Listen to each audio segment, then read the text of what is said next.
Good morning, beautiful people. Welcome to my vlog.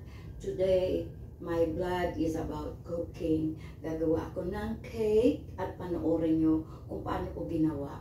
Let's start now!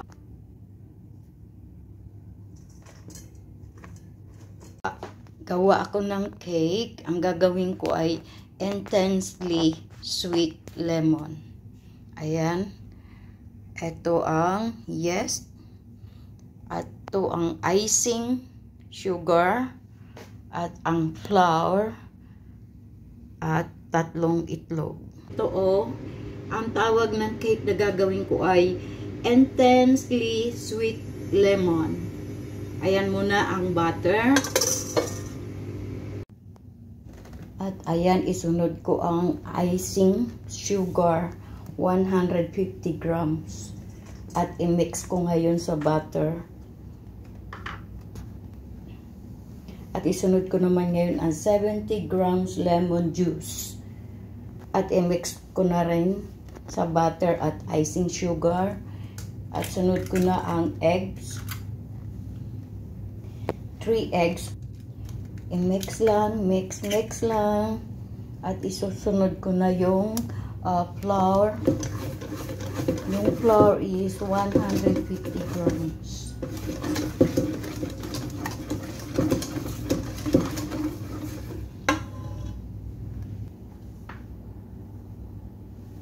Ayan, 150 grams flour. Hinahalo ko po siya ng paunti-unti. Hindi ko po siya hinahalo ng isahan lang. Ayan. Tapos ng konti, ibuhos ko ang isang konti lang na flour. Then sabay, halo. Ayan guys.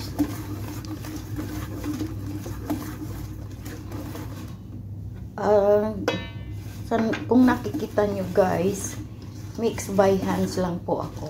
Kamay lang po ang ginagamit ko. Mano-mano lang po yan. Meron po kaming mixer pero hindi ko ginamit. Mas gusto ko yung kamay na gamitin sa panghalo pag gumagawa ako ng cake. Ayan, haluin lang natin.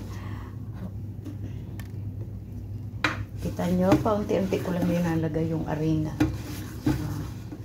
Mix the butter and sugar.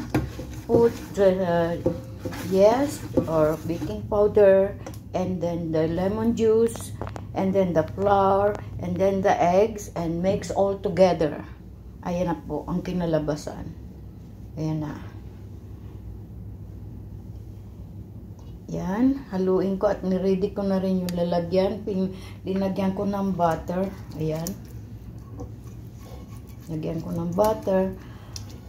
Ayan, linagay ko na yung cake. Habang linalagay ko yung cake sa lalagyan, nakahit na po na pinainit ko na yung oven ng siguro mga 5 minutes. Ayan. Ayan guys.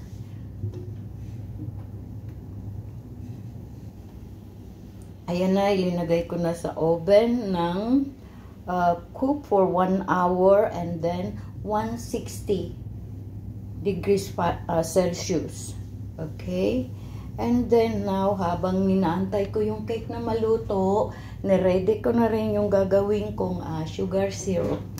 Yung po, okay, for the sugar syrups, ito po ay 75 grams of water, 30 grams powdered sugar, at 15 grams lemon juice.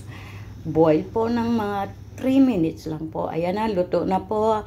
Pasensya na po, hindi nyo na nakita kung paano ko ginawa ang sugar syrups. Ayan, naka-ready na po. Ayan. Aside ko yung sugar syrup at ito na po, itinabi ko na sa cake. At ililipat ko na siya sa plato. At ilalagay ko na rin po ang sugar syrups habang mainit-init pa. Ayan. Ayan guys. As you can see, binubusan ko na sugar syrups para maging soft siya, hindi siya tumigas. Ayan guys, ang aking cake ay paubos na.